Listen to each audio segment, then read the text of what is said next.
કદી નવું બેસવું રે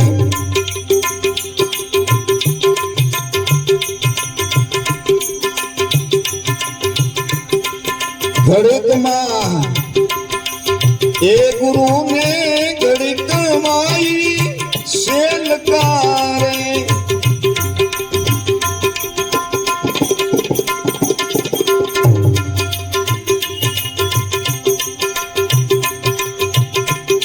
ઘડીકમાં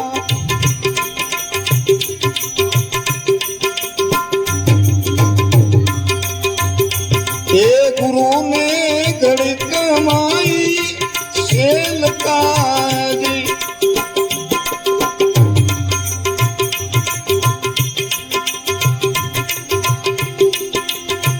ઘડીકમાં પીર થઈ નહીં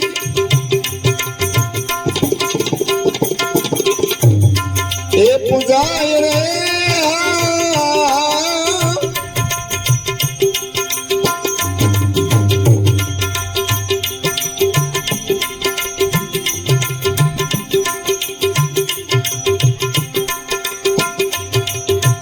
ઘડીકમાં ગુરુ બની જાય ટીલાય ભૂઈ નાખે જો પાછા શેલાય થઈ જાય આપણે ભાઈ આમાં નો આવી હાલો આપણે શેલા બરાબર છે આવાને ઉપદેશ ન અપાય ઉપદેશ કોઈ નાની વાત છે જ નહીં ઉપદેશ જીવન મરણનો સોદો છે ભલા માણસ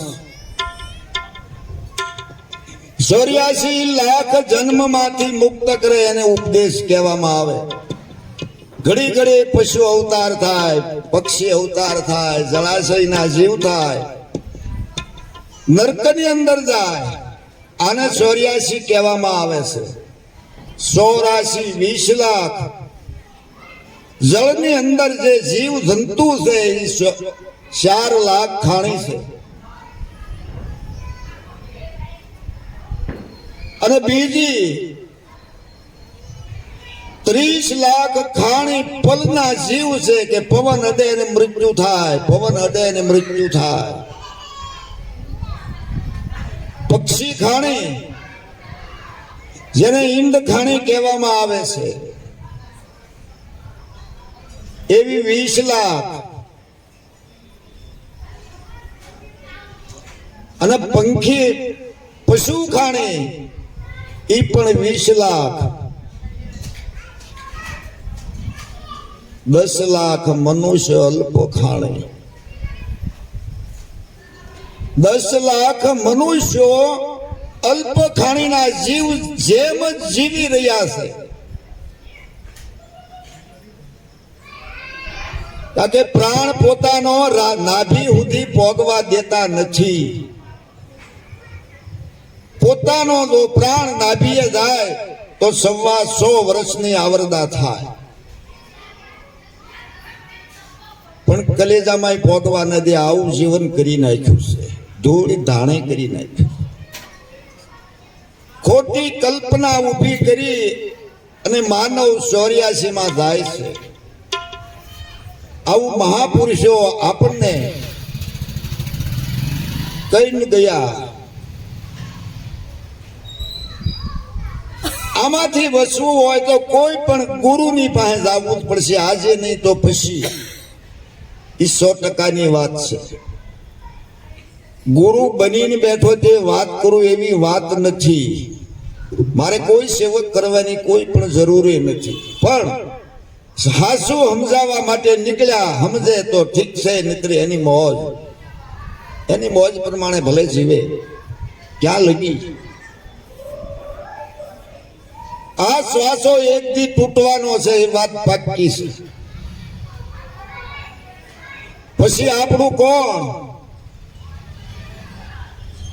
નો મિલકત ટેકો આપે ન માવતર કુટુંબ પુત્ર પત્ની પરિવાર કોઈ ટેકો આપી ન શકે કે શ્વાસા જ્યારે ખૂટે ને ત્યારે કોઈનું કોઈ હોતું નથી ત્યારે પરમાત્મા સિવાય કોઈ હોય જ નહીં એટલા માટે હાથ જોડે અને સંતો પોકારે કે પરમાત્માનું હારી હારી ભજન કર્યો એકલું આવું નહીં કરતા એટલા માટે થઈ અને મહાપુરુષો આપણને વાર વાર સમજાવે કે ભાઈ આવું નહીં કરતા, આવું નહીં કરતા, થોડું જાજુ કરો. આધી में आधी घड़ी आधी में पुनियाद, तुलसी संगत संत की घटे कोटि अपराध. કરોડો અપરાધ સંતને શરણે દાવને ક્ષમા થઈ જાય.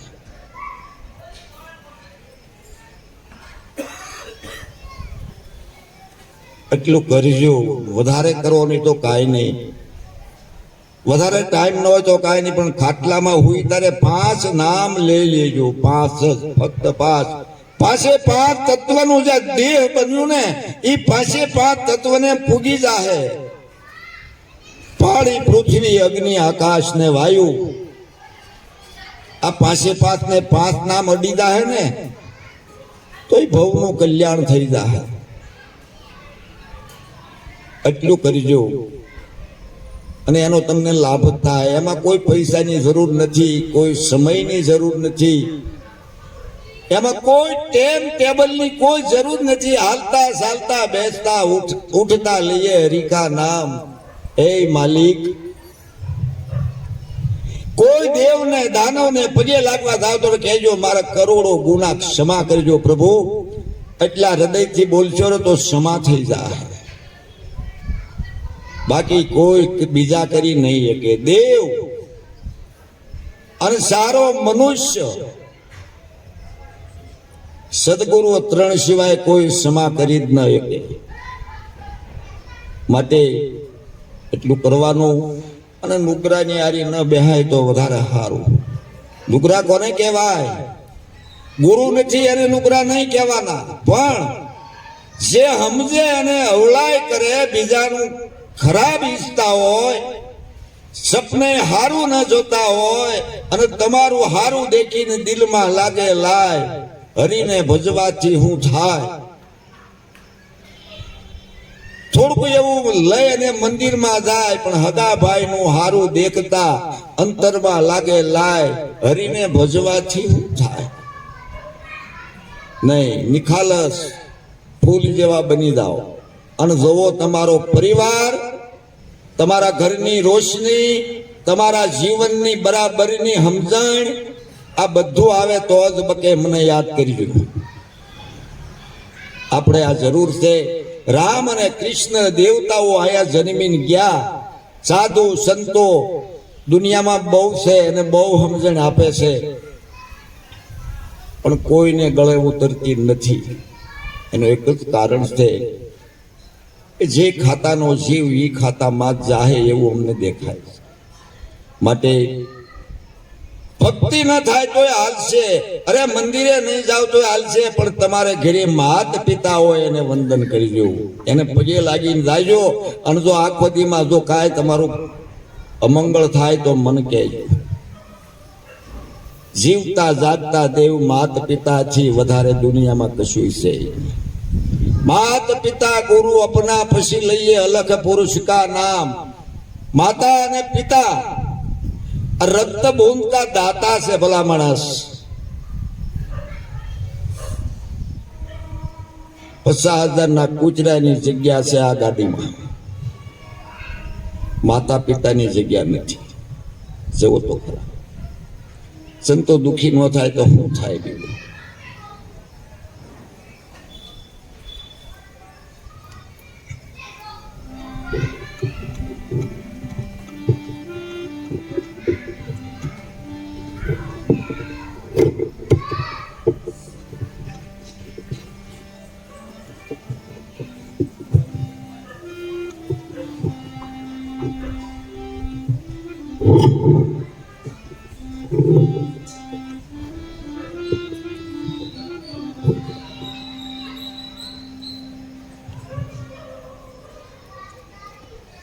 ખોટું નહીં લગાડતા હોય, જે બેહારતા હોય ખોટું નહીં લગાડવાનું.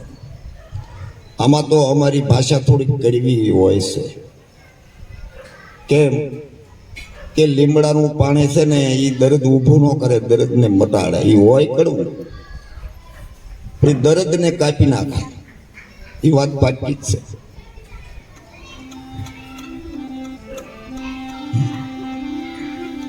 ઘડીકમાં એ ગુરુને ઘડીકમાં શેલ કા